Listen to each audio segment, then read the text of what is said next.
Bonjour à tous, vous êtes sur l'envol. On en est au 14e jour de nave depuis Sainte-Hélène et on arrive au Brésil. Derrière moi, la barre d'immeuble de Joe Pessoa. Ça s'est bien passé, des vents pas très forts, pile sur la route, donc du vent arrière. Alors on a géré ça la moitié du temps à peu près, avec un grand papillon, le génois au vent tangonné, et sous le vent, le génaqueur, tangonné sur la baume, avec l'écoute du génaqueur qui passe dans une poulie frappée en bout de baume, qui revient sur une autre poulie au balcon arrière et sur le winch. Entre cette poulie et le winch, une chambre à air de VTT est frappée pour servir d'amortisseur. Elle récupère l'excès, le manque de tension et fait le job de l'équipier.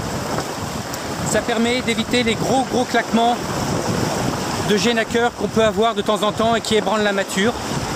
La baume devenant un vrai bélier et donnant des coups de boutoir dans le mât. C'est surtout le cas par vent faible, genre 7 nœuds et une mer encore un peu formée ou de la houle. Et malheureusement c'est toujours un peu comme ça. Donc on a trouvé cette astuce pour éviter de tout casser, avec aussi comme alba de baume, hein, la baume étant donc faisant office de tangon. Donc son alba est aussi amorti avec une chambre à air de VTT et une espèce de palan mobile, on en a deux à bord qui servent à ce genre d'usage et plein d'autres. La baume est aussi maintenue classiquement par son écoute et par sa retenue de baume qui est frappée tout à l'avant du bateau pour avoir le meilleur angle de retenue possible à l'étrave et qui revient ici sur ce spin lock, éventuellement pouvant être accroché pour un largage rapide sur le winch. La baume est aussi tenue en tant que halle haut avec la drisse de GV. Si le vent forcit, on enroule, vu que le génaqueur est monté sur un emmagasineur, on l'enroule et on hisse la GV avec un ou deux ris suivant la force du vent et l'état de la mer.